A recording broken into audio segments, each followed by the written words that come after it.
Hi, everybody. Thanks for joining us in the show, live show. And you're listening to the United Public Radio Network, FM 105.3 and 107.7 global. I mean, we go around, I guess, all around the world in a lot of countries, and they listen to us. So this is a great network. This is a Strange Reality with Dave Emmons.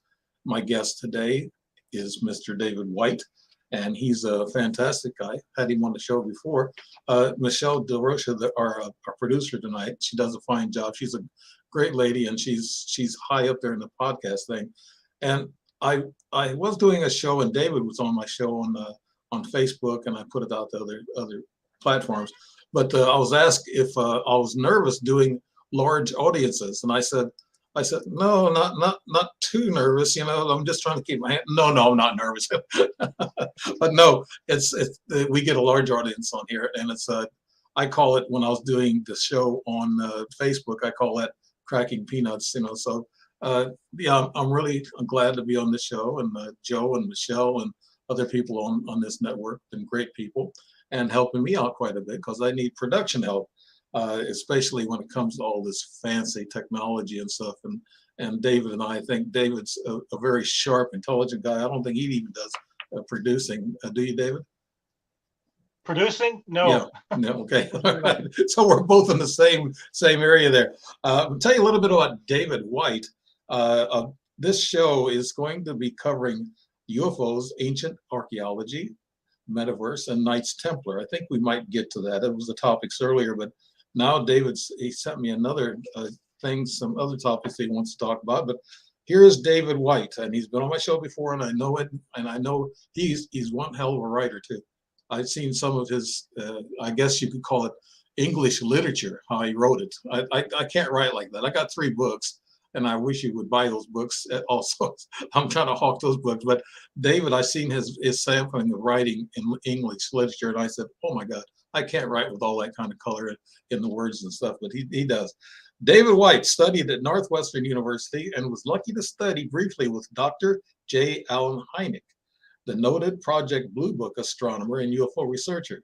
Since then, he's written numerous screenplays, novels, and short stories. I told you he was a writer, and authored research papers on UFOs, the Pentagon UAP videos, ancient archaeology, megalithic architecture, and that's what we're going to talk about tonight, military and political history. And this guy knows it because he studies it. If he doesn't know it, he's going to research it, and he's going to come back with it and tell you all about it. The Metaverse, the Ark of the Covenant, and the Rennes-le-Château, and the Knights Templar. David is an experiencer, and we talked about that before on the show, and they've heard some of his experiences with the ETs and Bigfoot, and he's had quite a few synchronicities, it looks like. Because of what he's witnessed in his life, he can say with complete certainty that yes, paranormal experiences do exist, that our planet is indeed being visited by non-terrestrial intelligences, and that time travel, at least through psychic or dreamlike means, is not only possible but probable, more common than we realize. And I know they do have time travel that we don't know about. And he's given me a bunch of talking points. I'm going to let David kind of introduce himself a little bit and fill in some of the things that I might have left off and what he's doing presently. And then I want you to tell us how you got your start. I got a list of things here of synchronicities and things that you've seen, Bigfoot, ETs. You can kind of go off onto that and explain the start. And then we're going to get into the meat of the thing, the articles that you wanted to talk about earlier. David White, what do you got to say? Thanks for that long, lengthy introduction. I want everybody that's listening to this to understand I'm just a researcher. I'm just like anyone else out there. I don't have a degree in archaeology. I never even took any classes in archaeology. I made sure that my 3 kids learned that the most important thing school is supposed to teach you is how to learn. And that once you leave school, you should continue trying to learn. We'll learn more interesting stuff once we get out of school than we've ever learned in school. Okay. Right. The second thing I want people to remember, and I want them to pass this on to everybody they know, there was a writer by the name of Alvin Toffler, who is sort of a futurist, sort of a science fiction writer, but he wanted to perceive where America and the world were going to go in the next 30 to 40 years. And he had a quote that I thought was really important that I've tried to live my life by. His quote was, "The illiterate of the 21st century will not be those who can't read and write, but those who can't learn, unlearn, and relearn." And we're at a point in civilization right now where we thought we knew everything. We thought we'd learned all we needed to learn. And every year we're learning more and more things, but they're replacing the things we thought we knew before. The James Webb Telescope is showing us a vision of the universe that appears to contradict what we thought we knew. So we're now having to unlearn a lot of the astronomy that we thought was important and relearning it. And one of the other great areas besides astronomy where we're having to unlearn and relearn is archaeology. There is a furious debate going on online about the actual age of civilizations across the earth. And there is a kind of a battle between traditional archaeology and amateur archaeologists like myself. However, the evidence is clear that civilization is far older than we thought just 30 years ago. 30 years ago, you could have gone to any archaeology department in any university, and they would tell you that the earliest civilization was circa 4000 BC.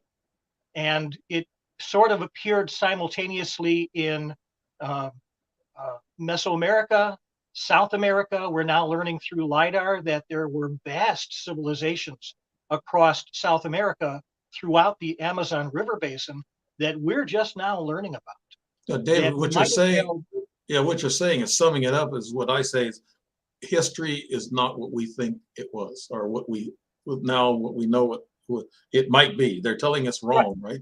Right. Who's right. telling us wrong? I mean, what is it all about? The problem is we are taught by the people who learned before us, who were taught by people who learned before them. But the more recent researchers and investigators are uncovering information that wasn't available 30 years or 60 or 90 years ago. So those people are now having to, as Alvin Toffler suggested, they're having to unlearn and relearn. And it's really hard once you've spent 40 or 50 years in one particular science regimen to unlearn what you thought was true. And that's always going to be a challenge for humans. Unfortunately, that's where we are right now. We're having to unlearn stuff. There are two primary groundbreaking, earth-shattering revelations that we've come across in the last 30 years that's really turned archaeology upside down. The first is that we are now very certain that the end of the Lesser Dryas, which was a period of heavy glaciation across the earth, ended around 13,000 BC, first with a dramatic increase in temperatures, and then with an equally dramatic decrease in temperature. We believe, although it's not proven to the geologists' confirmation 100%, but we believe that the Lesser Dryas ended with a massive solar body, crashing into the glacial ice sheets in the northern part of Canada, possibly across Greenland, and maybe also all the way into Russia. It appears that was that the Great Flood they're talking about 12,000 years ago, something like that? Yes, there appears to be evidence that the ocean levels rose as much as 300 or 400 feet in as little as a month or even 2 weeks in places. We know this now because there are coral that have a lifespan that only exists 3 or 4 or 5 feet above the ocean and 3 or 4 or 5 feet below the ocean. So they live in that area where they can get both oxygen and water. And these seem to have all died at a certain point where the ocean levels rose, considerably above them, 200 or 300 feet. So we can tell where they were 10,500 BC. And we can see back how in quickly that rose. Noah's time, like during Noah's Ark, they were warned by God that this catastrophic flood was going to come. Did they know? Okay. So here's one of those unlearning experiences. So the story of Noah from the Bible, from Hebrew writing. That story is recorded sometime after Abraham leaves the city of Ur, between 1500 and 600 BC. There are people that claim that the earliest Hebrew documents were written when Abraham left, but we don't have any evidence of that. In fact, the oldest documents we have in Hebrew come from around 500 or 600 BC when they were in captivity in Babylon. Okay. Mm-hmm. Up till then, it seems very likely that all of those stories were recorded orally and transmitted orally from generation to generation. And it's older Those than what we stories think, right? that may have, sorry, go ahead. Is it older than what we think? 12,000, probably maybe 60,000 years ago? Not 60, but maybe 12,000 years ago. So the city of Ur was one of 5 holy cities that the Sumerians had that they had to rebuild after a great flood. Now, this rebuilding occurs approximately 4000 BC, which is also the time of the Egyptians called it the Zep-Tepi, which is when it's called the first time. It's when the ocean waters, or whatever waters were there at the time, receded and left the first land, which we think now might be the knob that was carved into the head of whatever being was there before the Sphinx. And then later on, that knob was carved out around it to make the Sphinx enclosure. And it was carved later on after that into the head of a pharaoh who found it thousands of years later. Okay, so we have. Yeah, let me ask you a couple of questions. I've been hearing some fantastical things, David, about our length of time and how often we've been here and gone, the human race. Some scientists are saying like 3.5 million years ago, actually the human race started here. They were here and gone, here and gone, here and gone through catastrophic incidents. And they said 60,000 or 65,000 years ago, the Anunnaki, what they did, they DNA engineered us or manipulated our DNA. What do you have to say about those fantastic stories? Well, to go back to the story of Noah, the story of Noah is actually a retelling of a Sumerian story that might have been their record of the legends of the flood that happened 10,000 to 10,500 BC. So when the Sumerians are recording these stories, these may be retellings of legends from 6,000 years prior to that.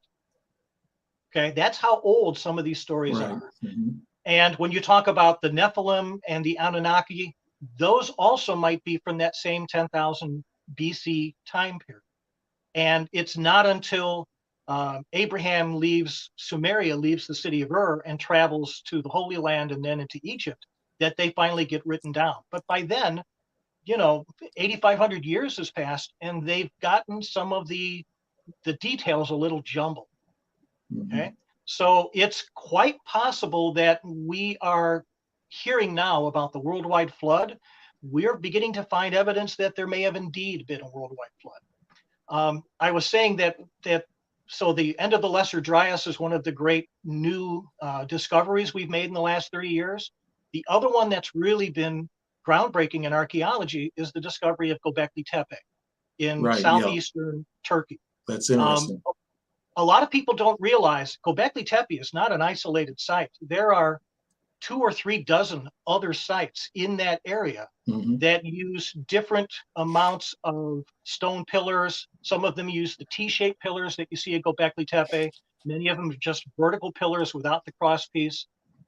This was an ongoing process that lasted for maybe as long as 1,500 to 2,000 years, where they kept building circular enclosures, and where those enclosures were, people settled. But this is 6,000 years before we used to think civilization first arose in Mesopotamia or in Egypt or in the Hindu Valley or the Indus Valley or in China. And David, I heard you mention something about the Great Flood, how it started. Are you convinced through your research that it started by a meteorite? I heard that the Atlanteans had a war with another ET race, and they bombarded them and then caused the whole world to kind of disrupt, I guess, with nuclear weapons that they had or lasers. that caused that great ice melt. What do you think about that, David? I mean, Well, one of the most interesting pillars at Göbekli Tepe is one called Pillar 43, or the T-shaped Pillar 43, which has a carving of a carrion bird. We think it's probably a vulture, which is connected with their reverence for the sky. So the vulture eats the bodies of the dead people and carries it up into the sky, sort of into heaven. Which is very similar to the Native American belief, which is why they would put their bodies not in the ground, but on top of a elevated structure, so the carrion eaters could eat them and carry them up into the sky. But this carving of the vulture looks remarkably like the constellation Cygnus. And right above one of its wings is this big globe, which we think might have been an indication of wherever this object was that came in and hit the Earth.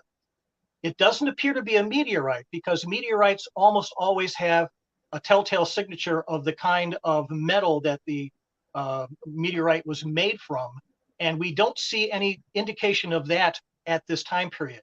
However, there is indications throughout North America of teardrop-shaped, oval-shaped, elongated debris fields as far away as South Carolina and Nebraska, that if you correlate them back into a path where they seem to intersect, it appears to be somewhere around the Wisconsin area. And it probably was a comet, most likely not a meteorite, but it seemed to have caused tremendous destruction if it's sending, debris over 1,000 miles away. Mm-hmm. And one of the other things that's really interesting is there has been noted finds of mammoths in northern Russia that we can tell they were eating flowers. They were eating wildflowers when they died. And they died so suddenly that the flowers were still in their intestines undigested. But it seems like they were flash frozen, which to me sounds like whatever hit those ice sheets sent, tremendous amounts of cold air and ice into the areas where the mammoths were living and flash frozen. So that means that it was probably not a meteorite, but you're talking a comet. And the comet has is frozen. It's got a lot of frozen material in it. Yeah. Got a lot of debris. They call it a dirty snowball for a reason. Yeah. Right.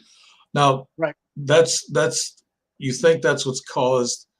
Well, you hear these stories, biblical stories about God said that he wanted to get rid of the Nephilim and the giants because they were bad, and he just wanted to cleanse them of the earth. And this is where the Noah story comes in. So they were after the giants and Nephilim. Apparently, they had this regular humans for lunch. From what I heard, they're pretty mean characters. But what do you know? I heard you mention the Nephilim, but what do you know about the Nephilim back then? And did they really cause God to strike back? Well, there are only two strong sources where we can read about the Nephilim in the Bible. One of them is in the books of Enoch, which are not accepted as the traditional view of history, because there's too many wild accusations about Enoch being in heaven and seeing all the denizens of heaven. So the early church fathers didn't want to include that in the rest of the books of the Bible. The only other places we see them are in Genesis and a couple of other places, and they are not described very well. They're not mentioned very well. The Nephilim may be a faded memory of the Anunnaki, which is a Sumerian term, which talks about basically a family of gods, very similar to what we'd see from like the Greek pantheon or the Viking pantheon, where there are competing interests between the people who are in charge. You sent me a link this week of two gentlemen who were discussing the term Elohim, meaning the Lord's plural in the Old Testament. When the Israelites settled around Jerusalem, there was one tribe, the tribe of Dan, who basically got control of Jerusalem and the temple. The other 11 tribes spread out around the rest of the land. The tribe of Dan worshipped only one God, Yahweh or Jehovah, while the other 11 tribes worshipped a pantheon of gods, a family of gods called the Elohim. And we can't really see that in our English translations of the Bible, but if you look into the earlier translations, especially the Aramaic texts, or even something like the New Jerusalem Bible, some of these other ones that don't use English, King James versions of the English language, which don't have a plural form of verbs, then you can see the earlier verbs which have a plural form, like they did this or they caused this to happen, rather than he or Yahweh caused this to happen. Right, David, but my book that's going to be released before long is Angels and Supernatural Entities. I cover some of that in the book. It said Jesus told the disciples, when the Nephilim come back, that will be the next end of the world, like in Noah's days. And that's in the Bible. And I don't have that biblical. I don't want to say anything biblical unless I really know for sure what verse it is. But he said that. He said when the Nephilim will be back at the end, we don't know the end, but he said they will be back just like they did in Noah's days. What does keep that in mind, mean? there was about 30 or 40 years ago, there was a group called the Jesus Project that tried to figure out what seemed most likely that Jesus actually said and what things that were attributed to him were added on later. And they estimated that only about 30% of what the New Testament claims Jesus said that might have actually been words that he said. And the other 70% are things that have been ascribed to him since then. Right. So this article that on this video that you and I shared, and you got grasp a lot of information from it, and that's why I was looking for your insight of what that meant. Could you sum it up what we saw that short video, David? Sure. It was basically an etymological discussion about the term Elohim, and whether that was a plural term or a singular term. There's a great biblical author named Bart Ehrman, who I believe wrote the book Who Wrote the Old Testament. And we can now tell through extensive research that there were 5 authors for the 5 first books of the Old Testament: Genesis, Exodus, Leviticus, Numbers, Deuteronomy. Each one of those had a different primary author. But there was also another author or an editor who has been given the nickname Q. And this editor compiled all the different stories from the 12 tribes. And there are primarily 2 competing stories. That's why you have both the story of Adam and Eve living in the Garden of Eden, but Eve being born out of a rib from Adam. Right. But then there's another story that says, oh no, they were made out of the mud of the earth and made to look like in God's image. There are 2 stories of the flood. There are 2 stories of Noah, because the 11 tribes who worshiped the Lords, plural, the Elohim, had one view of history, one view of their ancestry. And then there was the tribe of Yahweh, the tribe of Dan, who followed Yahweh, who had a slightly different, much more focused version of history. And so Adam had a first wife, Lilith. Her name was Lilith. Yeah. And yeah. she disobeyed Adam, so she was thrown out of the Garden of Eden. And she Which became is what you interesting call a because witch. that parallels the story of Yahweh having a consort who also was cut out of the record books. At one point, for whatever reason, they decided they didn't want Lilith anymore. They didn't want Yahweh's consort. So they sort of somehow magically bound her in a tree and burned her in front of the temple in Jerusalem to signify she was cast out of the pantheon. We don't hear that story very often, but that's apparently the original tale. But again, these stories that we're getting from the earliest Israelites, from Abraham's time, from 1500 BC to about 500 BC, I believe those are echoes of the Sumerian stories, because we can see a story about Noah in Sumeria that follows exactly what Noah supposedly is doing. And it mentions Enki and Enlil, or whatever. Yeah. Enlil, yeah. Yeah. And those are actually Noah's, I guess, grandparents or their bloodline. Was that right, David? According to the Old Testament, perhaps. But according to the Sumerians, they were the 2 rulers that were part of the Anunnaki who came down to Earth from somewhere else. We're not exactly sure where this somewhere else is. If you read Zecharia Sitchin, he claims they come from the 12th planet. And we could get into a whole discussion about this this dark Earth that might be circling the universe that's, you know, 5 or 6 times the size of Earth, and it's disturbing planetary bodies in the Oort cloud, where we can tell there's something way out there, and it might have a 3,000 or 4,000 year periodicity where we won't see it for 4,000 years and then swing through the solar system. Yeah, David, this video also is actually alluding to the fact that everything that's in the Bible, we're actually extraterrestrial. We're involved mostly. Is that right? That's what the Sumerians seem to suggest. Here's an interesting little tidbit. So the Sumerians had knowledge of the stars that they could not have possessed through their own understanding. For example, they had a term that meant light year, that they could measure the distance not from place to place in the sky, but from star to star. Like if you had a 3-dimensional view of the Big Dipper, you'd notice that some of the stars are closer to us than the others are, and they're all moving in different directions. Somehow the Sumerians knew the distance between those stars, but they didn't have telescopes. So how could they have known this?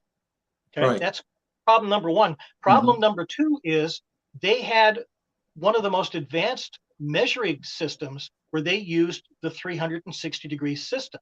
They apparently used a base 12 system as well. Now, the reason we use a base 10 system is because we can count to 10 on our 5 fingers. Were they studying from some beings that had 12 digits, and that's why they use base 12? It's great that 360 is divided by 2, by 3, by 10, by 36, by 12, by 20.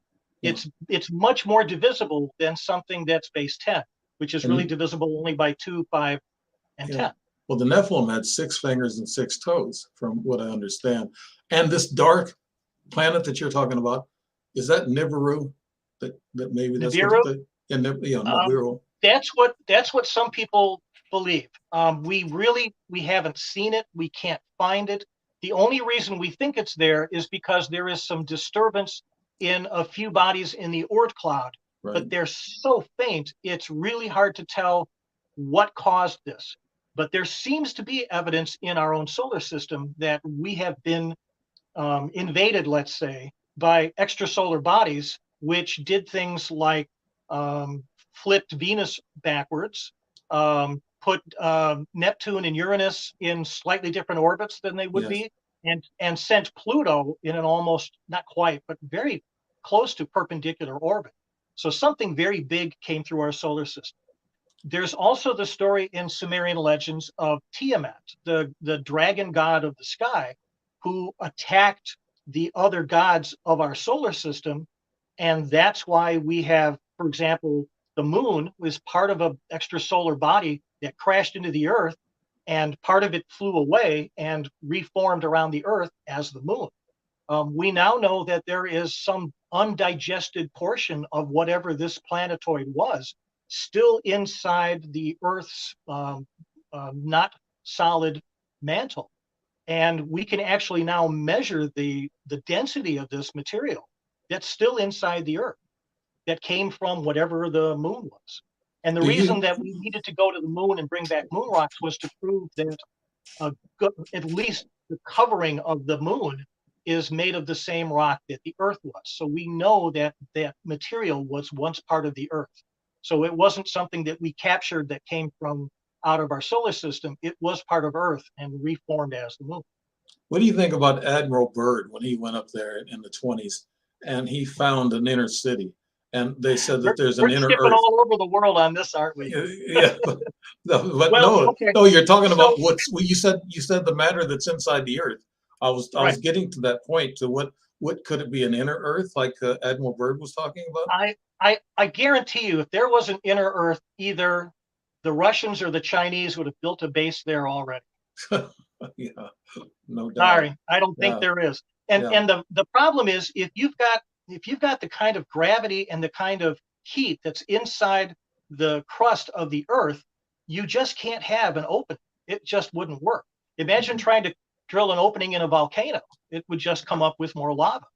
We just can't have an opening in the earth. I think this was a great idea back in the 1920s and 1930s, but current understanding of the way the earth, in fact, all planets that we know of work, is if you have heat inside your planet, it's going to melt stone.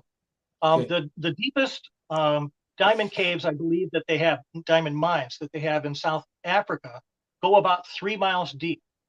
And you have to pump air conditioning in there or the guys will be toasted. The walls are so hot that you will burn your hand if you put them on the walls. And 3 miles is about as far as we can go. Anything beyond that, and it melts the drill bits. So that seems to suggest there's no way that we would have an opening either at the North or the South Pole. It would just be too hot, and it would not allow a solid feature like a cave or an opening to exist. Do you think that depth of heat is all around our globe, or could it just be in certain spots? No, I think it's all around the Earth. Really? You know, here's another example. So there was a guy back in the 1920s, I think it was, who had the theory that the continents floated around, almost like parts of an eggshell on top of the Earth. And people thought he was nuts. They thought he was crazy. They laughed at him. He died pretty much in poverty and obscurity until about 20 years later, they went, hey, you know what? Wherever these continental plates meet, there are significant volcanic areas. The west coast of the United States, the entire ring of fire around the Pacific, the Mediterranean, South America, wherever you have these plates meet, you'll have a subduction zone from one underneath the other. And as that zone goes underneath and towards the heated material under the crust, it melts and comes up through the crust and causes volcanoes. That's why we've got this super volcano sitting where Yellowstone is, because it's the Pacific plate that's subducting the plate that basically has the mountain ranges of the western United States. And those volcanoes come up because of the subducted material melting underneath it. Yeah, that's that caldera. Yeah, that's dangerous. Yeah. That's going to be really dangerous to have. Now, you mentioned the moon making of this. You know, the moon, you said 1,000? Is that the scientific? Yeah, okay. Cross your fingers. Yeah, maybe we'll be on another planet by then. Elon Musk could get us on another planet. But you were talking about the something inside, or you know, that comes in within our galaxy and rearranges planets and everything, and it caused our moon to shape and form. Now you've heard, I know you've heard these theories about the moon being hollow and it could be an ET base. What is your thought about that, David? We're talking about what you just talked about a while ago, so we're going to keep in line with that. Well, the idea that the moon might be hollow came about because we have sent probes to hit the moon, and we find that it rings like a bell. Okay, but to be fair, the Earth rings like a bell too. And when we had that big volcano that went off last year in the Pacific, it actually reverberated back and forth around the Earth multiple times because it rings like a bell. So the moon does too, and I'm betting that any of the solid bodies in the universe, including Venus and Mercury and Mars, probably also ring something like a bell. But we know now from the moon rocks that it's made of the same material as Earth.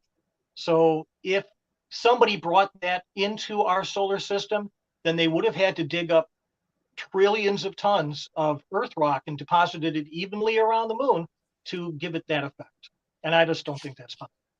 I think it with the evidence that we now have that there is an undigested part of whatever extrasolar body crashed into us and left part of it as the moon, I think that's pretty convincing evidence that this is what caused the moon. It was something that crashed into us and the debris formed the moon. What do you think about, what's that, they call it Mooey Mooey or something, that big large cylindrical rock? Yeah. It had come through, what, a year or two ago? Yeah, a couple of years ago, right. So I'm using Oumuamua in one of my stories where there's another one called Oumuamua Tua. Oumuamua Tua. Right. Were there two? And the idea is, and this is totally science fiction, totally something I made up, there is a civilization that's unhappy with our progress, and they were trying to hit us from some solar system many light years away, and they missed. And the second one goes right through our atmosphere and takes out only one satellite, and that satellite is from Fox News. And as soon as that satellite is obliterated, that TV station and all of their people that worked on them no longer exist. They're just gone. Like somebody wiped them out of history. But like I said, science fiction, fantasy story. Yeah. Um, I was going to say, wow. The problem, Oumuamua is actually a much more serious and dangerous event than we give it credit for. If that had hit the Earth, we wouldn't be talking right now. Mm-hmm. I Right. mean, this would have been an extinction level event. You don't think it was intelligently guided? Well, what I know is that it appeared to leave our solar system faster than it entered. The problem is we didn't see it until it was already leaving our solar system. So I'm not sure that we know with 100% accuracy exactly how fast it was coming when it came in and exactly where it came from. There are astronomers that believe they know how fast it was, and they believe they know where it came from. But again, it would have been much better if we had seen it coming. The problem is, if something that big, 300 feet or more in diameter, can't be seen until it's already passing us, then we are spending our money on the wrong things. Because if that had hit anywhere on any continent, it would have been worse than the worst volcano in history. I mean, this would have, it wouldn't have been quite as bad as the one that took out the dinosaurs, but it would have been bad enough that it would have probably stopped all civilization for 100, if not 1,000 years. And would have sent us back a lot of years. And the problem is, we can find these things if we put enough effort and money and resources into putting out detectors or building the better satellites out in space to look for these things, and having a fleet of some type of man-controlled vehicles out in space that can nudge these things away before they hit us. The one that blew up over Chelyabinsk was small. It's the size of, I think they said, a van. Okay, and it set off an explosion in the atmosphere that was bigger than the explosions at Hiroshima and Nagasaki. Yeah, it damaged windows and windows. Do you think NASA's being straight with us, David, about Mars and about all this other stuff in our galaxy? Yeah, I've had a lot of discussions, quote unquote, arguments, some people would say, with people online. You've seen how difficult it is for even Elon Musk and SpaceX to get a rocket into space. We've seen how difficult it is with just something as minimal as a change in temperature that caused a space shuttle to explode, because our rubber O-rings are not perfect when it's at 30 degrees. Getting into space is extremely difficult and extremely expensive. And for every pound you put into space, you got to have 10 pounds of fuel. There is almost no way that we could build a base on the moon or on Mars without it being the single biggest monetary expenditure of any country on Earth, including the United States and China. And now that we have China sending satellites around the moon, we had a base on the moon, they'd have told us about it. They'd have said, oh, well, look what you're wasting your money on. Look what your people are lying to you about. They're not doing that. If we had a base on Mars, we would see the carbon dioxide. We would see the off-gassing of whatever civilization we had there. Even if it was a small little settlement, it would be impossible for us to hide that from both Earth-based satellites and other satellites going around the planet. I know, David, you've heard these theories about there were super soldiers and they flew to the moon. They had bases on the moon. They had bases on Mars. And there's a lot of these people that come back and tell these stories about being a super soldier and fighting enemy extraterrestrials up there on Mars and moon and in outer space.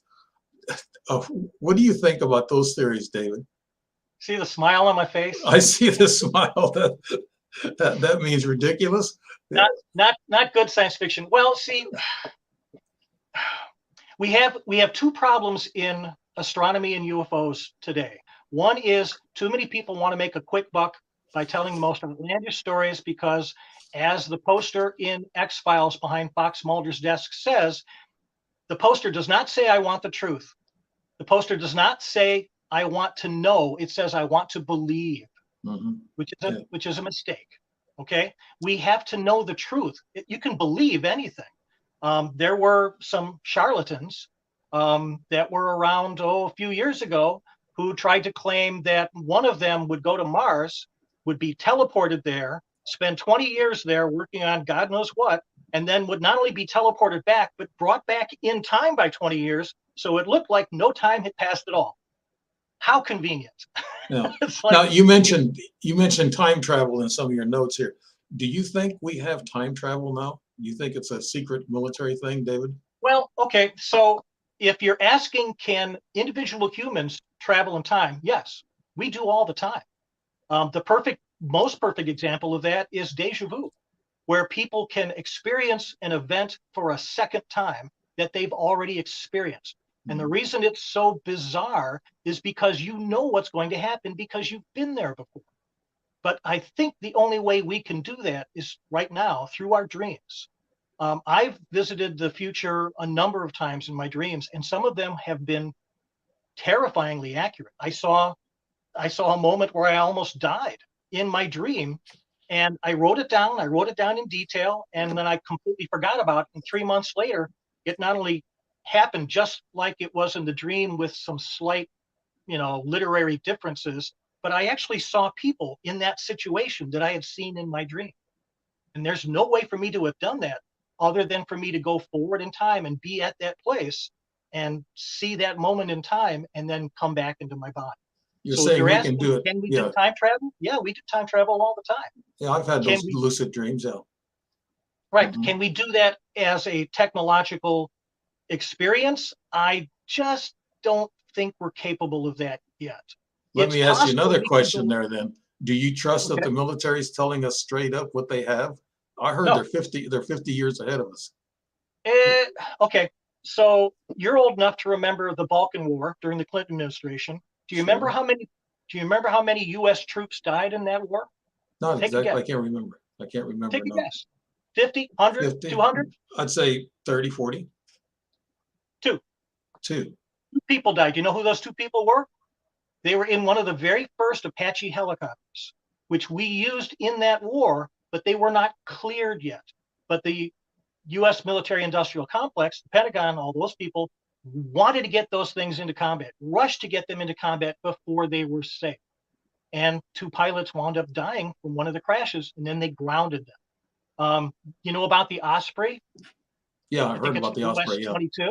That sucker crashed over and over and over again because we didn't wait to make sure it was safe before we put people in it. The U.S. military has a terrible habit of putting things into combat just as soon as they possibly can, whether they're safe or not. So I think if we had flat-sided black triangles the size of a super Walmart, like was seen over Stevensville in 2007 or 2008, on its way to the Bush White House Ranch in Crawfordville, Texas. If we had those, we'd have been using them already. Yeah, I've seen one. If we could time travel, we'd have gone back in time and we'd have changed a whole bunch of things. Yeah. And I just don't think they would hold off because they don't seem to have a habit of doing that. Yeah, my mom and I, two brothers, saw a giant triangle go over our neighborhood. It covered about 8 or 9 houses, and it was huge. I mean, yes, I saw them, but what now?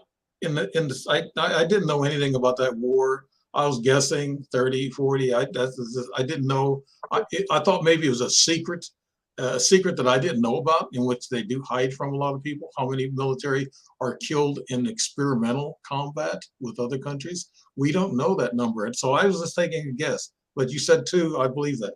Okay. So I've got 2 interesting little stories that I don't usually tell very often because I don't get much of a chance. I spent a year in Texas, and while I was there, I got to be on a game show that was in its very first filming, called Guilty or Innocent. It was something I think that was the idea of F. Lee Bailey, the famous defense attorney. And the idea was he would present a historical a court case, and you 12 jury members in the game show would have to decide whether the person being represented in this court case was guilty or innocent. And it turns out what he was really doing was travesties of justice. And the ones that you thought for sure were innocent were guilty, and the ones you were sure were guilty were innocent.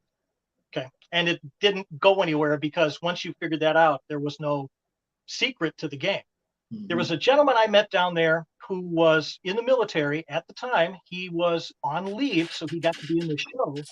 And he told me that and this is total hearsay, total, one guy talking to another guy. He said that he had friends of his that had been in a helicopter crash and reported dead in the helicopter crash who had actually died overseas.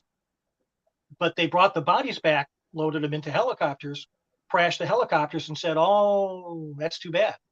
One of the interesting things about the attack on Osama bin Laden was that I think it was 20 members of SEAL Team 6 died in a single crash like a couple of months later. And it seemed peculiar that they had gotten all the way through the Osama bin Laden thing without suffering any casualties. And then 2 months later, a whole bunch of them died. Yeah, I heard that story. Yeah. And I don't have the numbers, but I thought that was peculiar. The other thing that was really interesting was back around, I think it was 91 that we did the first Gulf War. Mm-hmm. I was working outside of Chicago, and a delivery guy came in, and we had the TV on, and he said, hey, do you guys have any contacts at CNN? And I said, no, why? He says, well, my brother's over there, and he keeps telling me that they're getting shelled by the Iraqis, and there's no coverage of this at all, and they're getting a little pissed off that no one's talking about this. And I said, really? He says, yeah, it's happening like nightly, like daily. So I just took a chance. So I called CNN. You can get their number in Atlanta. Their main number is like 216-2000. Okay. And I thought, okay, that's probably their main switchboard. So I tried 216-2001, and I got an executive's answering machine. And I thought, well, that's cool. Then I tried 2002, got another executive, tried 2003, and I got the phone on the news desk. And I was like, oh, hey, just like, hey, I'm going to be on live in like 5 seconds. What do you want? I said, ask your guy in Saudi Arabia if they're being attacked by Iraqi artillery. He goes, okay, I'll try. Thanks, bye. And he hangs up, and I'm like, gee, who the hell was that I just talked to? And so we're watching CNN, and like 2 minutes later, this guy's on the air, and he's asking his guy in Saudi Arabia, hey, we've had reports that you're suffering from artillery fire from the Iraqis. Would you like to? And they cut the feed. Well, I was like, I'll take that as a confirmation. Thank you very much. Yeah, when they when they came back, they did not have that correspondent on. They had somebody else, and they did not talk about that ever again. Okay. So for operation security, you sometimes have to keep things away from the public sector. You can't talk about everything. I believe that, yes. Put people's lives at risk. Right. I believe that. I was in the military. David, you are so versed in what we're talking about. We're just talking about the military. You have that. You have that in your topics, also the military. But let's go to, I think this is your favorite topic, and I think I'm going to take it to see this drawing behind me, with Stonehenge and the UFO and the robot. That just yes. Yeah, that just matches me just fine, because the robot, it says AI, the UFO is a UFO in which I've seen, and then Stonehenge is ancient structures. And you said now we know civilization predated the rise of Sumer, Egypt, and the Indus Valley by 6,000 years. We have to reevaluate the massive megalithic structures or sites around the world. Could you tell us a little bit about those, what you found out about those megalithic structures, David? Sure. I've got a book back on my bookcase that talks about the world's interest in megaliths. It was written in 1990. It claims that the megaliths were started around 4,000 or 5,000 BC, which points to Stonehenge. They talk about North Africa. They talk about England, France, other places in Europe. They don't mention South America. They don't mention Central America. They don't mention anything in Turkey. They don't mention Göbekli Tepe because that wasn't even common knowledge in 1990. That book's only 30 years old and it's completely out of date. Okay. We now know that there are, and I've got a whole list here of sites, but I'll just start with two that are really fascinating. There's a place in Cuzco called Sacsayhuaman, which has been described by the Spanish as a series of concentric stone walls making up a fort. Okay. Couldn't be further from the truth. It's a zigzag series of stone walls that are fit together so precisely you can't fit a razor blade or a piece of paper in between the pieces of stone, which if they were, 3 feet, 4 feet in diameter, that wouldn't be too bad. But some of these stones are freaking huge. They're like 80, 90 tons. And some of them have irregular shapes where the two stones perfectly match those irregular shapes. There is no way that an indigenous culture like the Inca, using non-metal tools, using stone, could have carved those. Not only could they have not carved them, they could not have carved two irregular surfaces that fit together so perfectly unless they were carving both sides at the same time. Okay, we've never seen anybody do that before, but that's the only way those stones could fit together. So you're saying laser cut, maybe, David? Well, okay, so I'll get into that in a little bit. Okay, so we've got Sacsayhuaman. There are these three walls. If you look at it top down with the walls facing towards the top, they actually represent the outline of feathers of like an eagle, or like we saw in Göbekli Tepe, possibly a vulture. They look like the outline of feathers, except they're made with monstrously huge stone blocks. Some of the blocks, and this is interesting, the oldest ones along the bottom of the stone have little divots cut out, little rectangular sections removed, almost like somebody was autographing or signing the stones. Later on, there are no longer the divots, but there are nubs that stick out.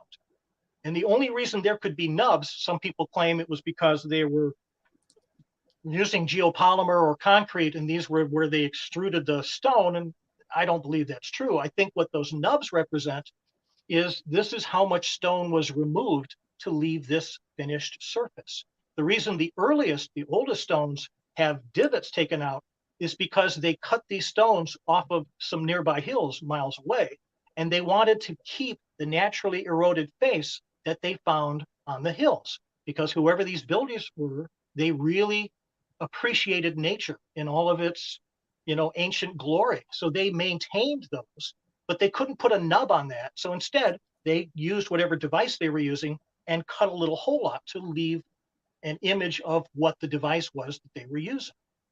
And the reason I talk about this is because up above the hill, behind where these three walls are, is this complex that's massive. It takes over the entire height of the hill. And there appear to be dozens of structures there where the walls are gone, but the foundations for where the buildings were still remain. And there are a number of sites there where somebody was using this stone cutting technology as if they were practicing. There are places where someone's carved a perfectly straight line 9 feet in the air, just straight across a natural stone wall and straight down for no apparent reason. There are places where it looks like they've done stairways going up into the air.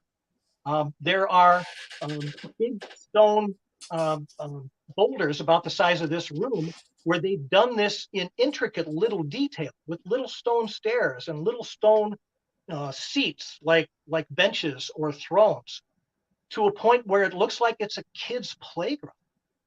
And what that tells me is that they had stone cutting technology that they were sharing, whoever they were sharing with the indigenous culture and allowing them to learn how to use these stone carving tools and techniques.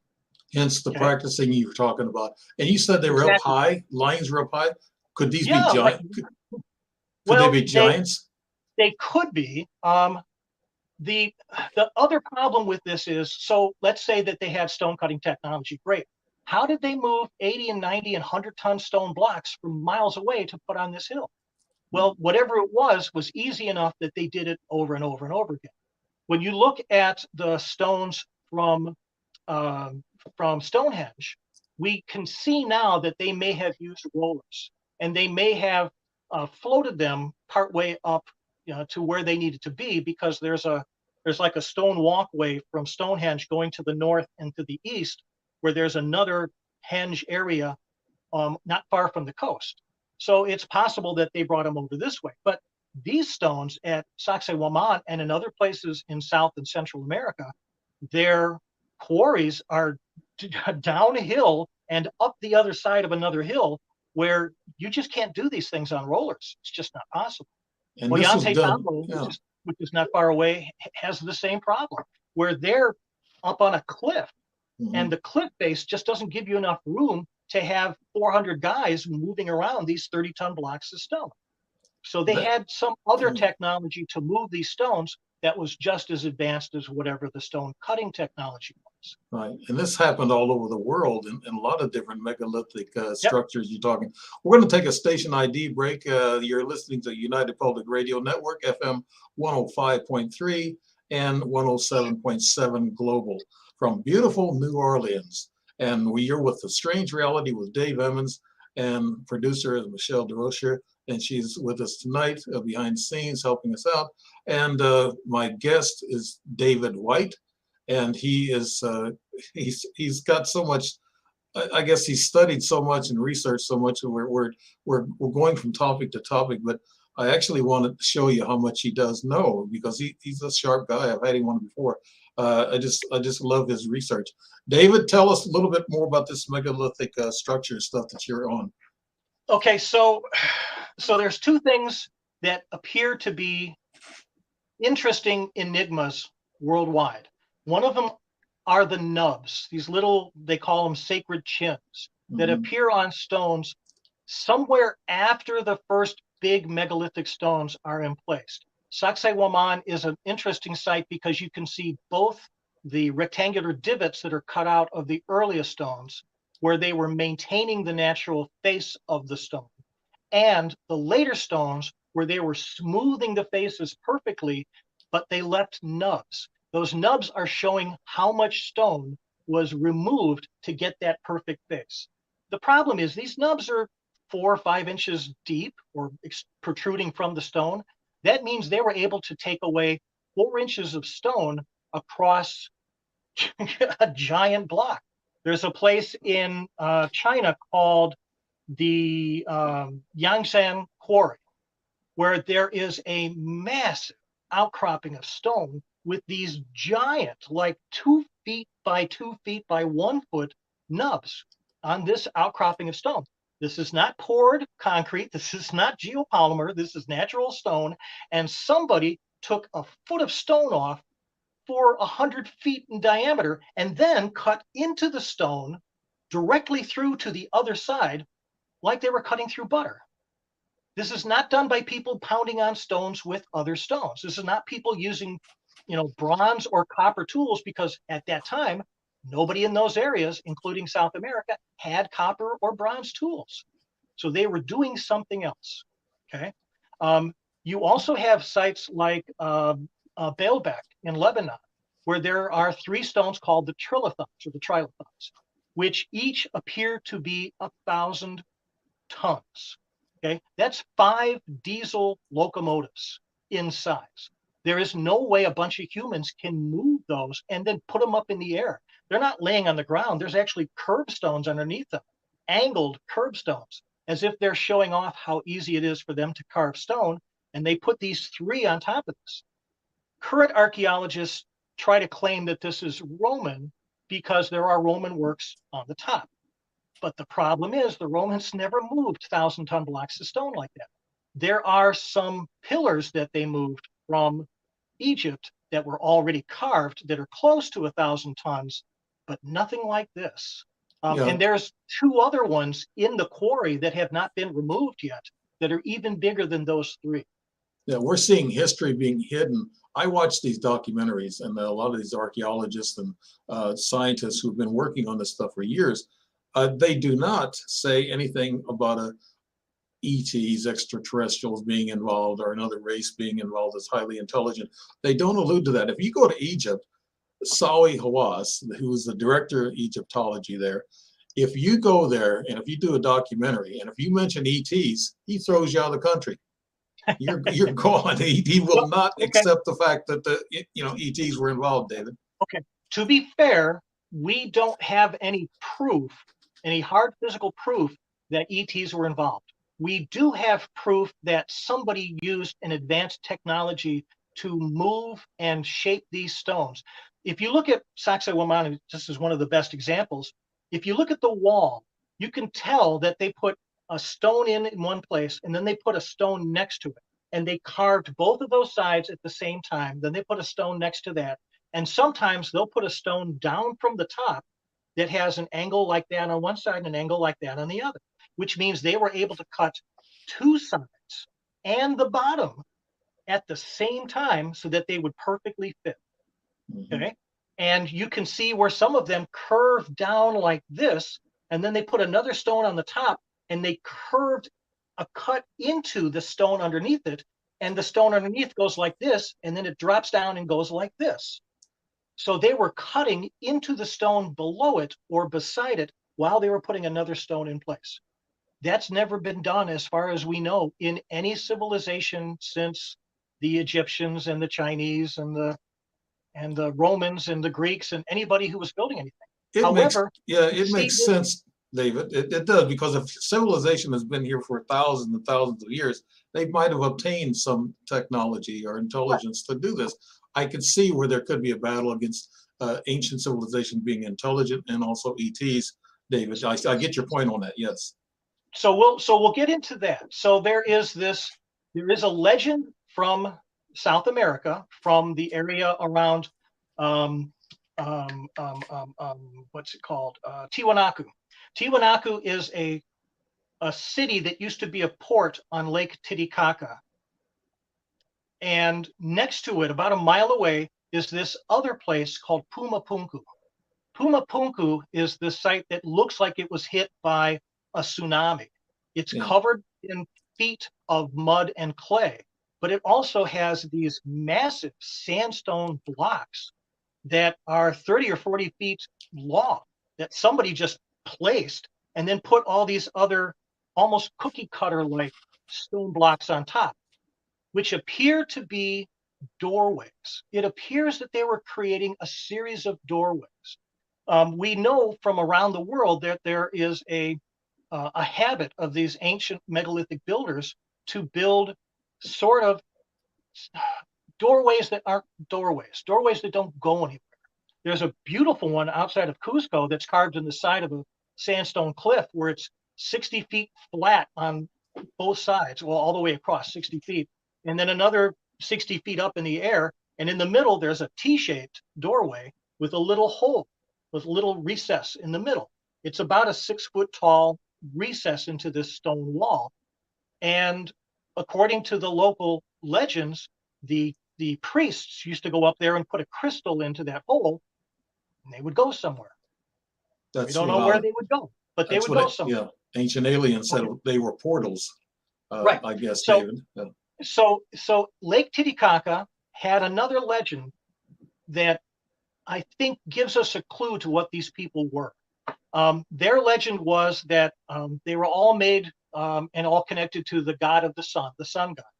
And one day the sun god sent his two children, a brother and sister, who were also husband and wife, pretty much like the Egyptians, where the Egyptians would marry the woman in their bloodline. Right. Okay. So this man and woman were called the children of the sun. And they supposedly left the lake, which is also emblematic of ancient gods like Oannes and Thoth and Viracocha and Quetzalcoatl, who all seem to rise up out of the water and or return to the water. Viracocha, his name actually means foam of the sea, because the last time they saw him, he walked into the Pacific Ocean and disappeared. Okay, so this brother and sister husband-wife team, the children of the sun, had two objects with them. One was called the axe of gold, also known as the axe of the gods. And it was called the axe of the gold, not because it was made out of gold, but because it had a beam that looked like a golden light. We now have plasma cutters that have an invisible beam, but when it contacts the material it's going to sublimate, it changes into this brilliant light that could be identified as gold. These plasma cutters that we have now do what's called sublimating, which means it actually transforms solid material from a solid directly into a gas, bypassing the liquid state entirely, which means that you have no debris left behind. The biggest mystery about places like the Longyu caves also in China supposedly had something like 2 million cubic feet removed inside these caves, except there's not a single piece of debris found anywhere. You look at all of these stones that were cut at Sacsayhuaman or places like Ollantaytambo, where we find these giant blocks, there's no debris left behind. And if they were using something like a plasma cutter, which fits with the description that they had of this axe of gold, then that could be the device that they were using to cut the stone. What's interesting is, since the very first image of the handbag of the gods is in the hand of Oannes, the fish scale covered god of Sumeria, he's carrying a handbag, which could fit into the concept of the axe of gold. And there's been a lot of statues. Yeah, a lot of statues right. with a handbag. Yeah. I was going to ask you, they also did melting of stone, because they said some stone looked like it's melted together. And did you see those steps that were melted? I forget where it's at. It's over in the Mediterranean, Dendera. I believe. Yeah. Dendera in Egypt. Yeah. Yes, except the problem with that is that's, I don't believe, really melted, because none of the walls are melted. And some of the stone there is around a corner and down the hall and around a corner again. And if there was something hot enough to melt that stone, it would have melted a whole heck of a lot more than just those steps. I think there's something else going on in there, and it's not quite understood. Now, if you're saying, is there melted stone? There absolutely is. There's two kinds of melted stone. There is scorched stone, and then there's stone that cuts with something that leaves drip marks behind like candle wax. There are two places at Sacsay where we see this. One of the cornerstones at Sacsay has what's called the snake, and somebody melted a series of interconnected circles into one of these giant boulders, into one of these giant stones that looks like it was melted with a blowtorch. And you can see how there's a lip, and the lip has melted stone connected to it. There's also this really fascinating stone puma or cat, about yay big, made out of this really black material, I think is andesite, which is very hard, like granite, like marble. And somebody delicately carved this cat out of this stone. And you can see when you zoom in that it has drip marks where the stone was melted. Now, this is not stone softening.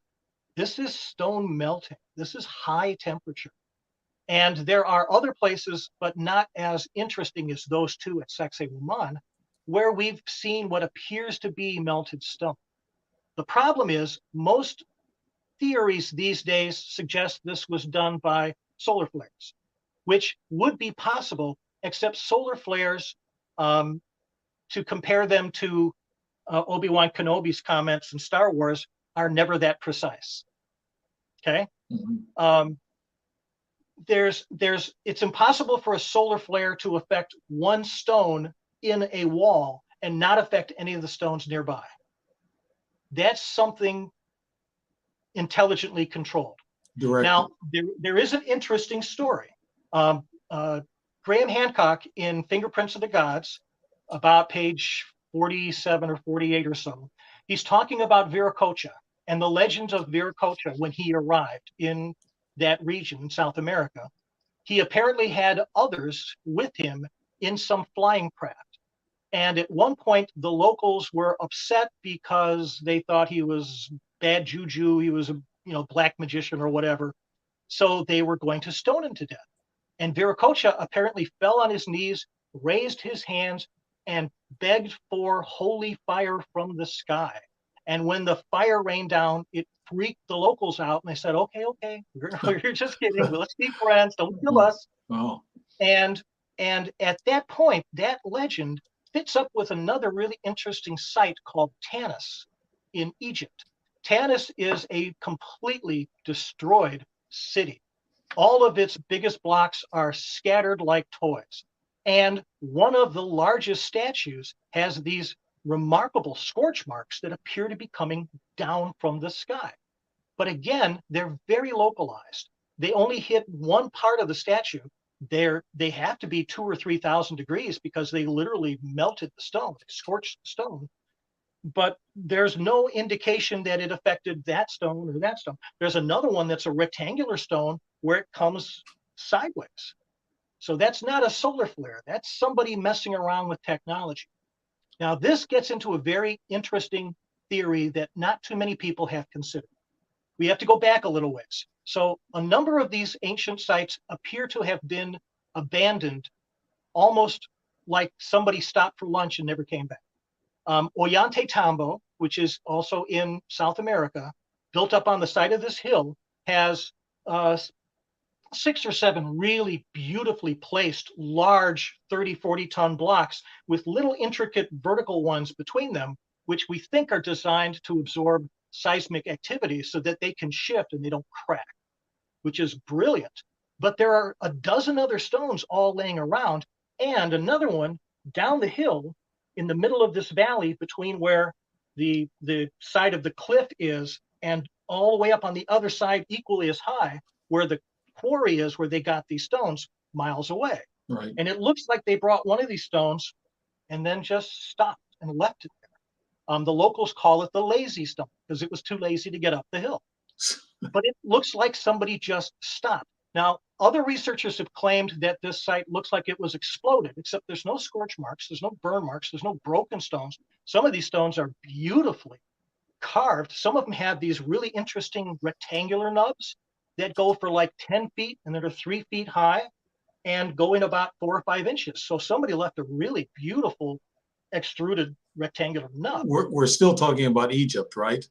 Do you think We're talking about the whole globe encompassing advanced civilization that was in the process of building megalithic stonework all around the world simultaneously. right? And So these incidents appeared in most of these places, like the explosions or melted rock. There were battles, Well, you think? no, not always. See, like Ollantaytambo doesn't have any evidence of burnt or melted stone. It just looks like it never got finished. There's another place in Egypt called the Serapeum, which is an underground complex where there are these massive 80-ton granite boxes with 30-ton lids that appear to have been brought into these niches underground and then polished while they were underground in the dark in these little narrow niches. Now, you and I, if we were doing this, we'd polish them outside where it was easy. Whoever moved these things in there waited until they were in place before they polished, which means that they were doing it with some sort of electric light because there's no soot on the ceilings in there, which means Right. they weren't using torches. Right. Now, one of the interesting things is the main hallway has one of these black granite boxes sitting in the middle of the hallway like they broke for lunch and never came back. And they just left it there. And there are places over and over and over again all around the world where it looks like they stopped working and never came back. Now, we know that there was a massive cataclysm that appeared to end the Lesser Dryas event. Something crashed into the glaciers in Canada and Greenland hard enough and hot enough that it rose the ocean levels 300 feet in a very short period of time. It's very possible that the civilization that was here didn't have a lot of warning and realized as soon as they saw this thing coming, you know, you got an hour, get everything in their boats and let's go. And they got up and left. Now, when you look at Tanis, what Tanis looks like is it looks like somebody got pissed off and took whatever cutting torches they had and started waving them around. Like, what are you doing leaving? Get over here, take us with you. That's what it looks like. There are other sites in South America where the same thing appears to have happened, where they melted a couple of stones, but not the whole wall, just a few.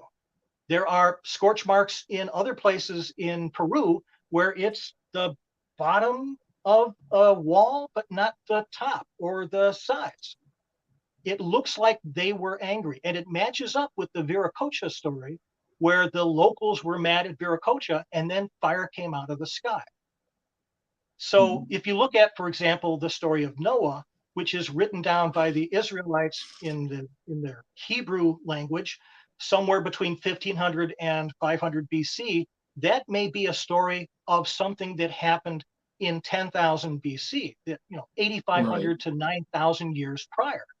Things get a little garbled between the event and the writing it down. So the event that maybe Graham Hancock is reporting, that the Inca told the Spanish conquistadors, maybe they're sort of misremembering their history. Have you ever studied the Egyptian books that they found about? I guess they found them 1,200 years ago, and the Egyptian books talks about Jesus and talks about the beginnings of time and everything, and they're saying that Jesus was a shapeshifter and that he was a star being. In these Egyptian books, they talk about. Also, the interesting story about Egypt is Osiris and Isis and Thoth. You talked about them. They could have been aliens from all indications. Is that what you're taking, David? And what are the pyramids for? Tell me what the pyramid. Okay, so there's about 9 things in that question. Yeah, it's the unpackaged. Yeah. I like Fingerprints of the Gods because Graham Hancock takes the time to compare the legends of these handful of apparently white-skinned, pale-skinned, bearded gods. Viracocha, Oannes, Thoth, they were all scribes of the god. The only reason the Egyptians knew anything about their pantheon was because Thoth taught them. He was the guy that came up out of the ocean and taught them everything. The interesting thing about the Egyptian language is that with the first dynasty, which is roughly 3,500 to 4,000 BC, their language was as complete and as complex as their language was ever going to be. Like somebody taught them from a primer, from a book. And from that point on, they stopped using every so often certain key words or phrases or hieroglyphs, and their language becomes less and less complex during the years.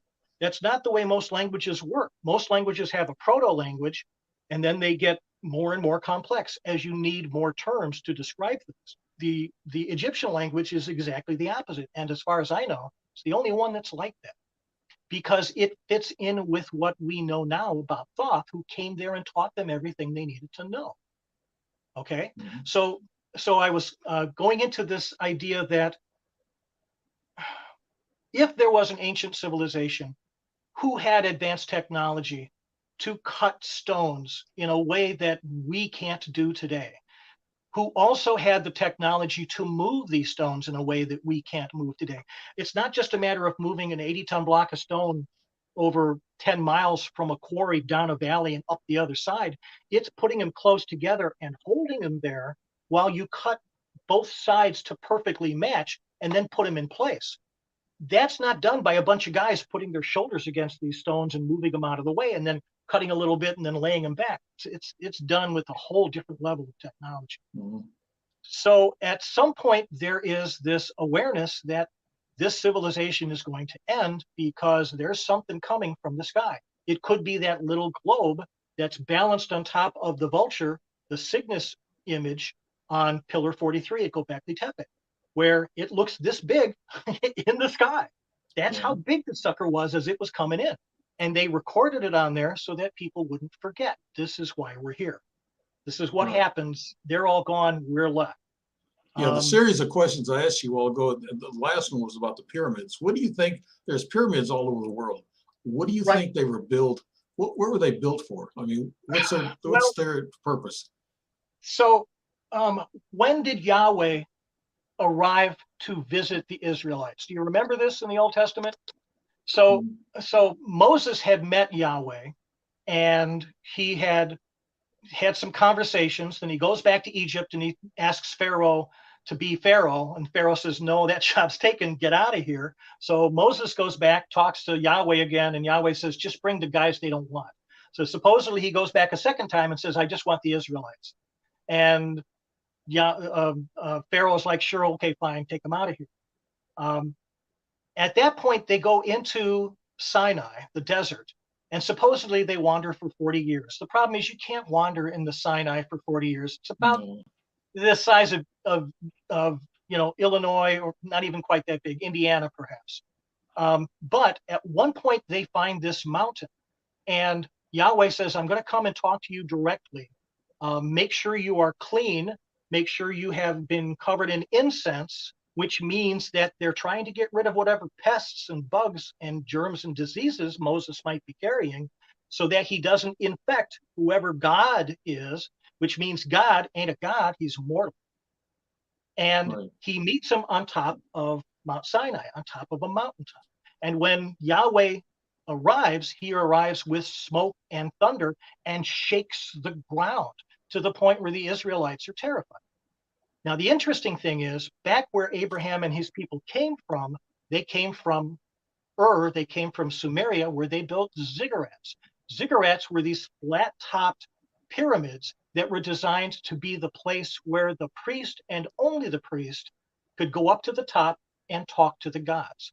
And again, whenever they did that, they would purify themselves, they would ritually bathe, and they'd be covered in incense. So if there were any bugs around, the bugs would leave coughing. Okay. Again, showing that their gods were not immortal, their gods were mortal and susceptible to human pests and plagues and diseases.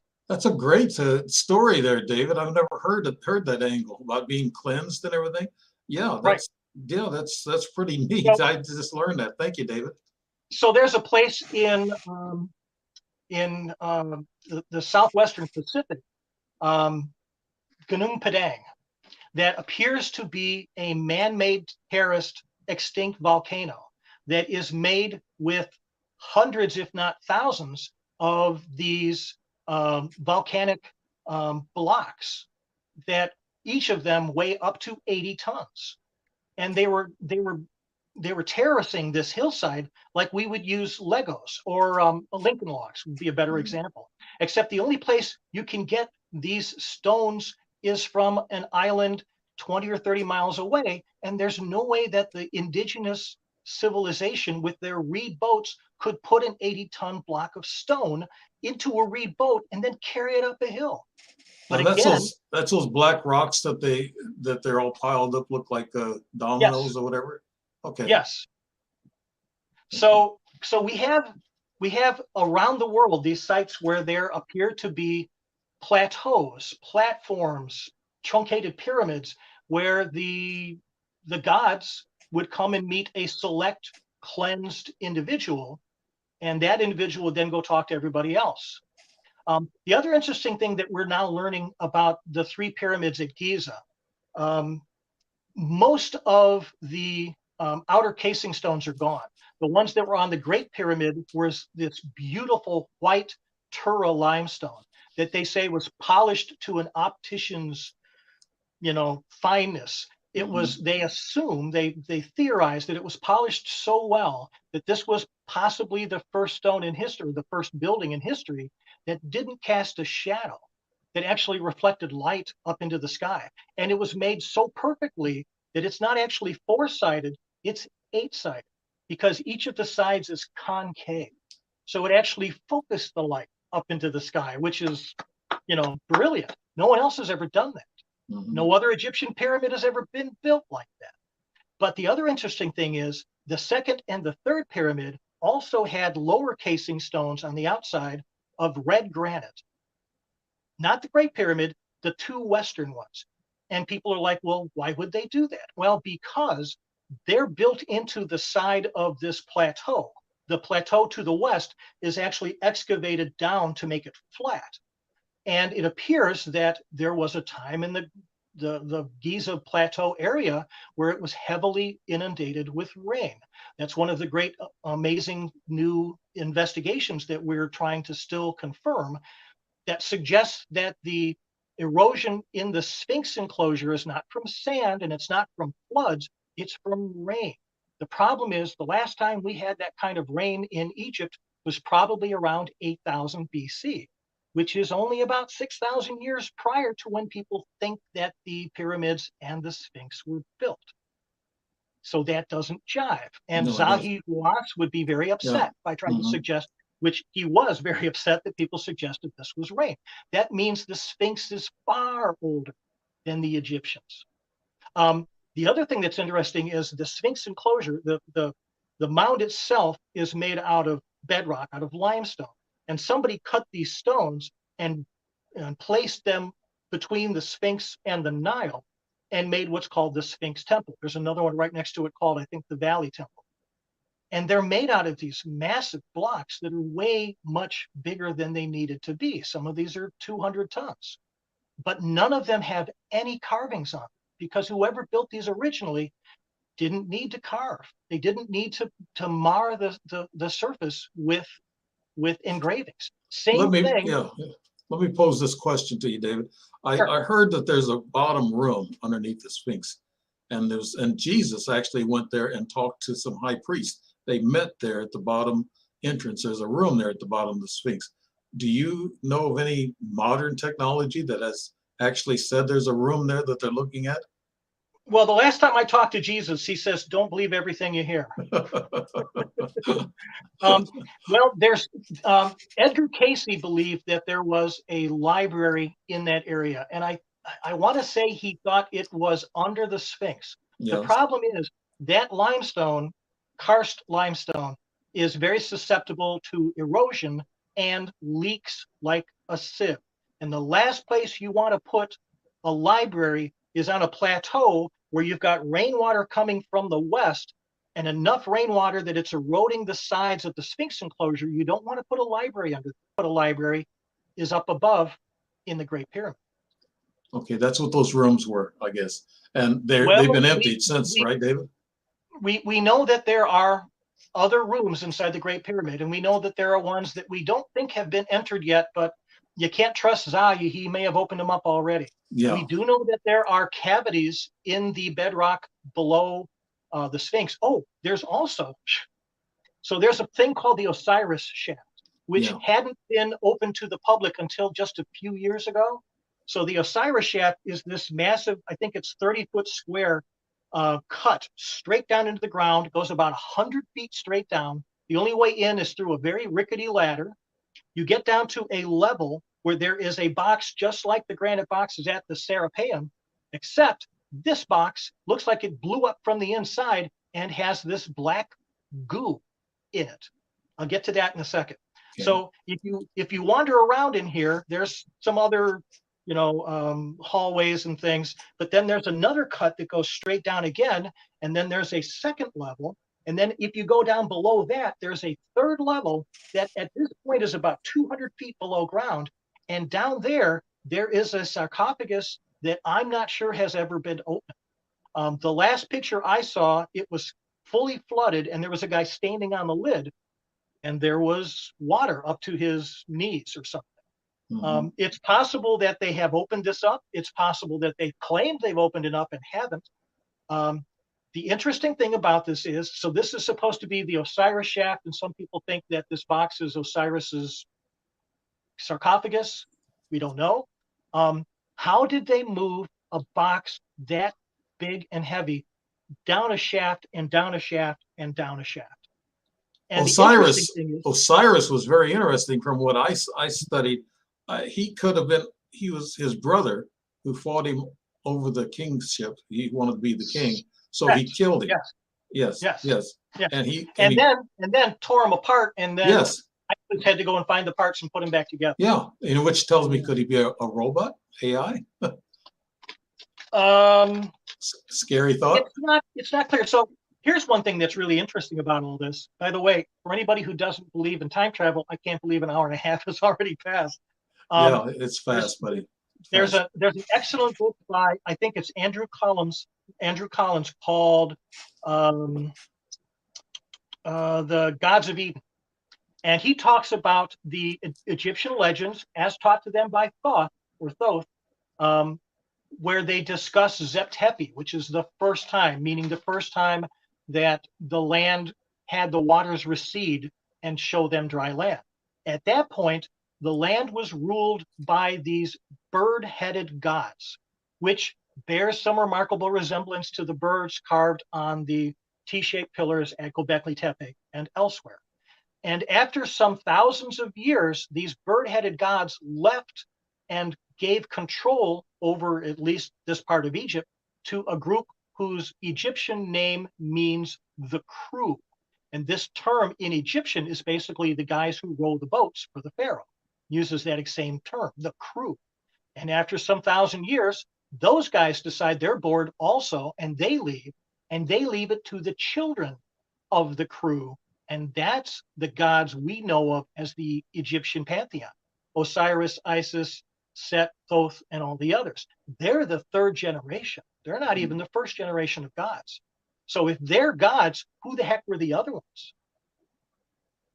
Right. And I also heard that these gods, or little g in the gods in Egypt, they actually wanted the high priest to deal with the people because they didn't want to deal with them. Like you said, maybe they were unclean and they didn't want to be around them. So they had these high priests talk to them, and they let the high priest handle the multitudes, or the people, the mass. So yeah, they kept away from the people. I guess these extraterrestrials, whatever.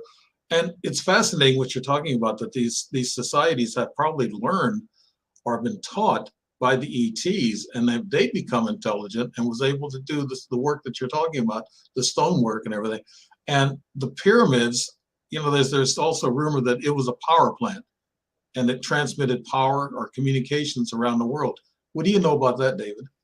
Well, I talked to Chris Dunn about this. I talked to David Hatcher Childress about this. David Hatcher Childress has a bookstore and a nice clubhouse in the middle of vast miles of cornfield in the middle of Illinois, and I've been there a bunch of times and talked to both of them. The problem I have with the pyramid power plant concept is that the pyramid, the Great Pyramid, was never airtight or watertight. It could not have held liquid to a point where it could push things back and forth. It just doesn't seem to be capable of doing the kind of things that they would like it to do in order for it to be a power plant. That being said, there are some unique features of the Great Pyramid that a lot of people don't realize. So I was mentioning before how the central and the western pyramids have pink granite casing stones. We believe that was to protect them from the runoff of the water from the higher level of the plateau to the west. And by the time that water got to where the Great Pyramid was, they didn't need that cladding. So that suggests that those pyramids were built at a time when water erosion was a problem, which has to be 8,000 BC or earlier. Yeah. There is an interesting feature of the Great Pyramid that most people don't notice unless you read this book called, I don't know what it's called, but it's one of my books up there. The Great Pyramid Decoded. I think that's it. I want to be sure. Hold on. No, it's Secrets of the Great Pyramid by a guy named Peter Tompkins. I heard about that. One of his pages, it's a fascinating book. He goes into a lot of the history of the archaeology of the Great Pyramid. One of the things he does that I've never seen anywhere else is he shows a view of the inside passageways from the north. Okay, most of the time, in fact, almost all the time, if you do a Google search right now, passageways of the Great Pyramid, it always shows it to you from the east, looking west. So you see, you see the descending passageway, then you see the bottom passageway that parallels the surface. It goes off to the south, then you see the ascending passageway with a couple of granite plugs, and then it goes off to the Queen's Chamber. Then you see the Grand Gallery up from there, and then it goes to the King's Chamber, and then there's the relieving chambers over the King's Chamber. That's what you see all the time. But if you turn it sideways, you see all of those passageways in a straight line down to the bottom. And then you don't see how it goes off to the south, but you do see this unfinished room at the bottom going off to the west. Okay. And then in the middle, you see where the Queen's Chamber is, which is a little rectangle going to the west. And above that, you see the King's Chamber, which is a little rectangle with 5 levels above it that looks, when you take it all together, like a human being with a spine and feet and a chest and a head and a 5-layered crown. That's not a Interesting. mistake. That's on Interesting. purpose. Wow. That's not the Egyptians. The Egyptians Yeah. never did before. Yeah. Somebody was doing that to see if an advanced civilization that followed them could figure this out. Okay. I'll give you another interesting thing about the Great Pyramid. There's only one thing that ever was found inside the Great Pyramid, except for 2 objects that were found in one of the air shafts going off to the north.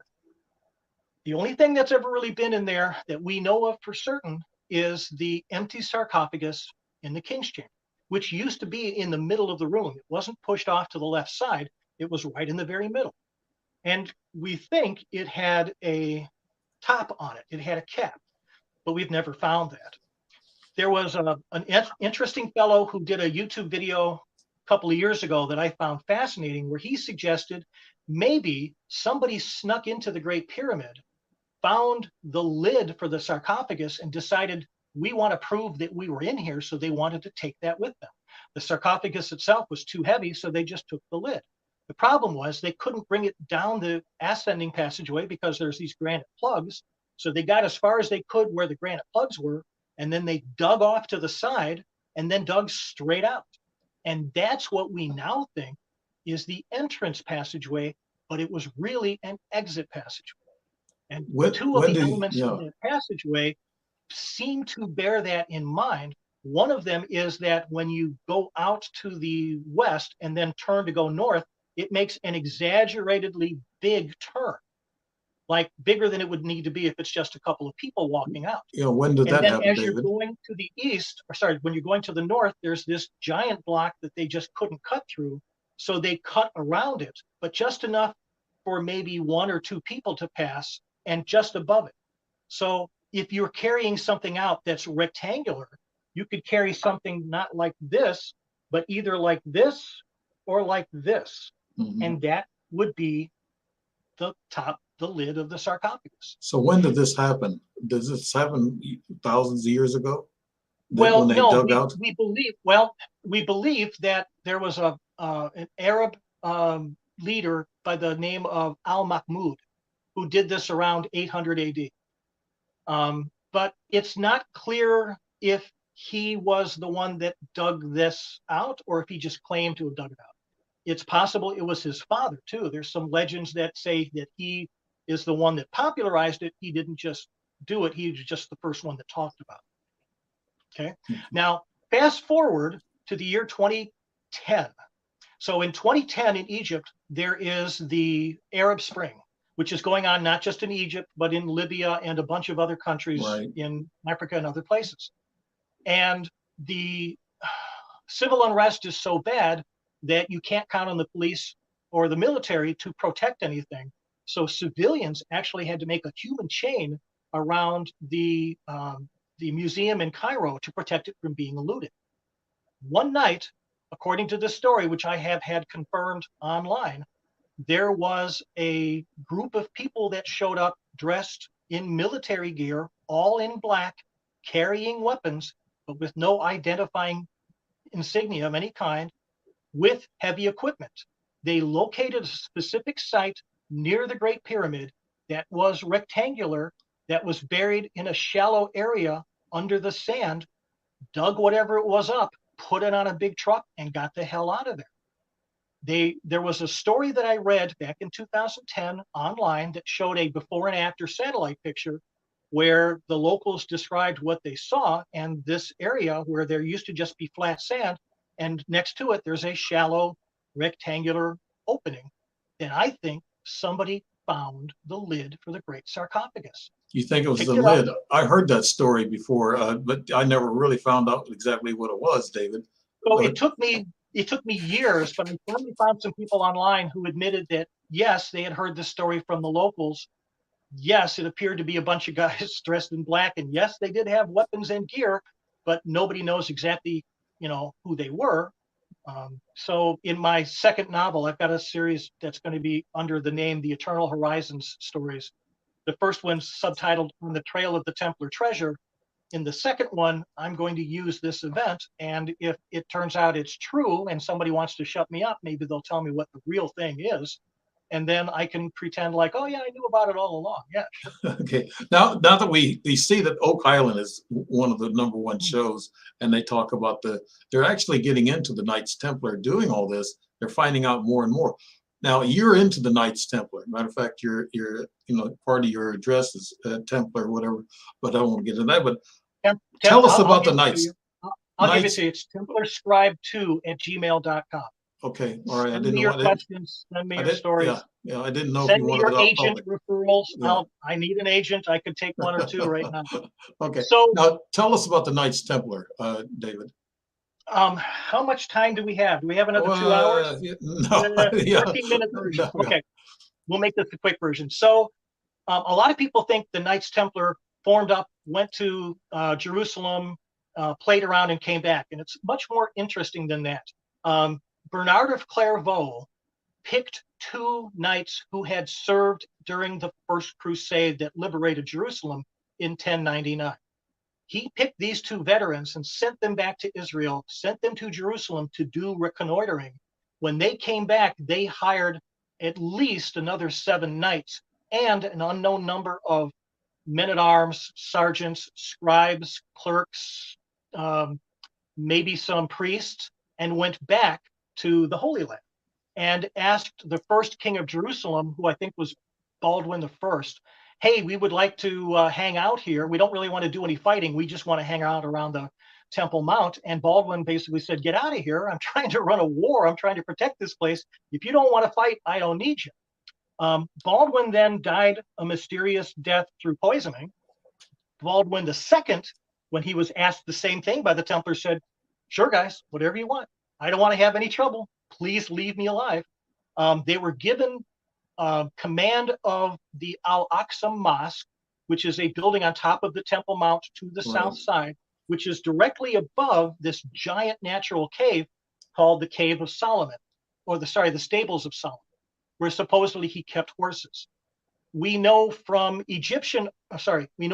English archaeologists who went through the same caves that the Knights Templar must have gone through, that they left behind some relics that proved the Templars were down there, including spurs, I think it was a lead cross, and the hilt of a sword. And at some point, after they're mucking around beneath the Temple Mount for 9 years, they send a message back to Bernard of Clairvaux. And in this message, they say, our mission is a success.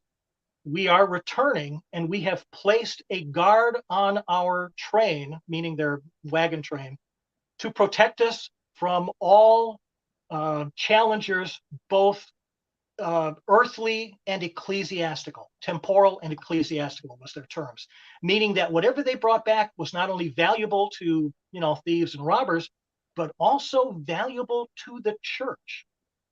Okay, when they come back, whatever they've done, they're so successful that at that point, Bernard of Clairvaux goes to the Pope and says, you will make these guys special. Not only will they be able to charge taxes, which nobody else was ever able to do other than the Jews in the Middle Ages, but they also didn't have to pay any taxes to the church. And what's interesting is from that point on, the Knights Templar then begin to do the first banking that we've seen in medieval Europe. But they did it through like a hand check, where you would give your money to one of the preceptories, one of the Knights Templar commanderies throughout the region. And they would give you a piece of paper saying, we owe you this much money. Show this in Jerusalem, and you will get your money back, minus a slight handling fee. The thing is, it was using a code that hadn't been seen since before the Second Temple was destroyed by the Romans in 71 AD, which means that somehow they found Jewish documents that predated the end of the Jewish occupation of the Temple Mount in 71 AD, which were translated by Templar friends, the Jews in southern France, which they had protected because the Templars knew something that the other Christians didn't know. And soon after that, we get the first stories about the Holy Grail. except the Holy Grail has nothing to do with a cup. It has nothing to do with the Last Supper. It has something to do with a plate called a graal, Graal, which again is a term from southern France. And the graal, which is a platter that allows you to have sauces or syrup over usually a dessert over a meat. David, I was asked to ask you this question. Do you know Freddie Silva? He first Templar Nation.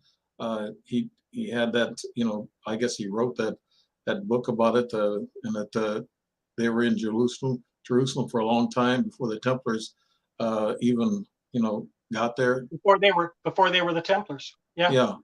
You know about Freddie Silva? I've seen his books. I don't believe I'm that familiar with what his theories are, unfortunately. Yeah. They were set up in Portugal. They'll set up in Portugal. But I'll look into them before we talk next. I promise you that. They were set up in Portugal. It's said here, Port de Grail. Right. Yeah. So there's so much here that being told, and that's okay. So I'll try to make it really short. So what the Templars did with the Grail stories, the Graal stories, was they were telling a story about a single wafer that shone brighter than the sun, and that would heal anybody who needed a great healing, which the Fisher King, which is where the Grail is first presented through the first Grail story. This wafer bears a remarkable resemblance to something we now know as monatomic gold. And monatomic gold is a powder that when it transfers from regular gold into monatomic gold, it gives off a brilliant light. Okay. And it's possible that that is what is known as manna, because there was something like that the Egyptians used to give to their pharaohs, right, that gave them longer life and allowed them to get into heaven, and apparently is superconductive. And we know that a pot of manna was one of the three elements placed in the Ark of the Covenant, and that might have been what allowed it to levitate. Really? There's a great book. One of the best books I've ever read is Lost Secrets of the Sacred Ark by Lawrence Gardner, who gets all into that story. And it's fascinating because it suggests that the Ark of the Covenant was made using a superconductive material made out of gold that had been infused with enough electricity that, 4 or 5 lightning bolts worth, that transformed it into a material where gold is toxic if you eat it, but monatomic gold is not toxic. And that's one of the legends. That's one of the stories that the Knights Templar were trying to pass along. And because they couldn't pass it along, it becomes the basis for alchemy. And that's why we have people looking for the alchemist stone. And it wasn't to change lead into gold, it was to change gold into monatomic. Manna from heaven. It goes into a whole different series of stories on its own in that direction. Yeah. Manna from heaven, right? Yep. Yeah. Well, not exactly from heaven, but yeah. Yeah, that's what fed them for 40 years, the manna. I always often wondered, and they actually developed a machine that could make manna. Did you see that? Somebody come up with a machine that made manna out of air. I've seen that. I don't believe that's the way it works. If you read Lost Secrets of the Sacred Ark, he goes into how you can change gold into monatomic gold. You just have to apply a tremendous amount of electricity. There was a temple on the top of this mountain in the Sinai Desert where there were chambers full of this powder. And this archaeologist, I think he was an English archaeologist, thought it was ashes from sacrificial burn piles. So he was throwing it up into the air to see if there were any little bits of bone or debris left behind, when he was basically wasting this incredibly precious, incredibly valuable monatomic gold. So it's very likely that this is what this was. Out of all the research you've done about these megalithic structures around the world, what are the most fascinating ones to you in the last couple of minutes or so? Tell us what fascinated you the most, David. Well, the fact that we can see stones like at Sacsayhuaman, where they're placed so perfectly together that you can't fit a blade of grass or a razor blade in between them.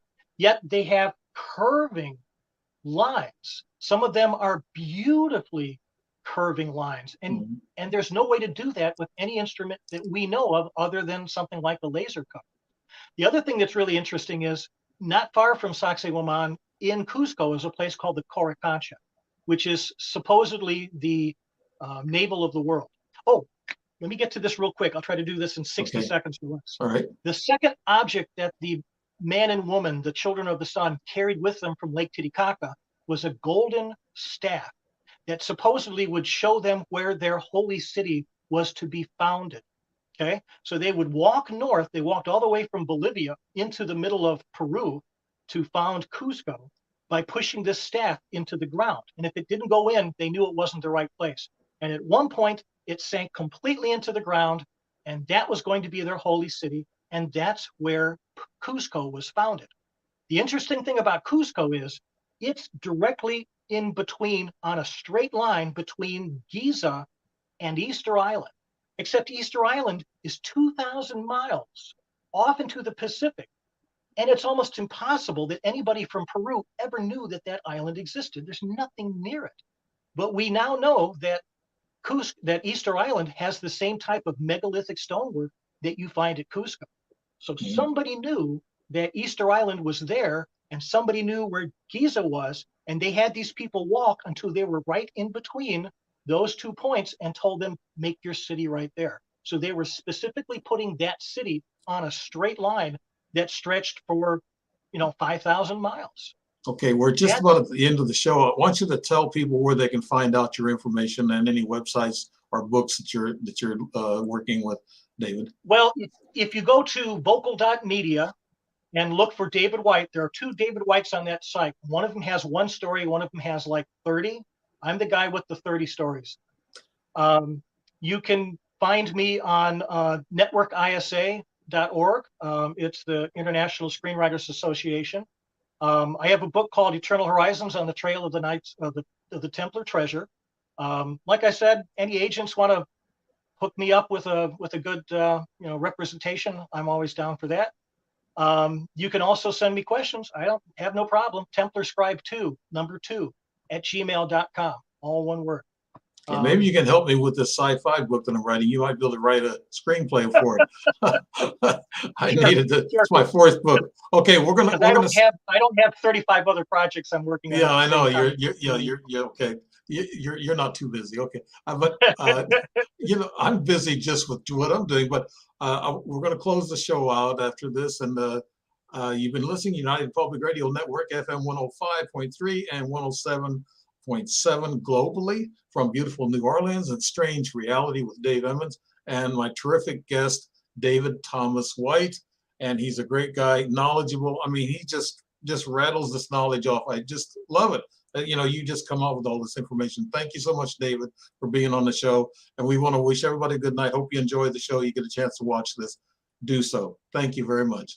Be happy, everyone. Yeah, there you go. Be happy.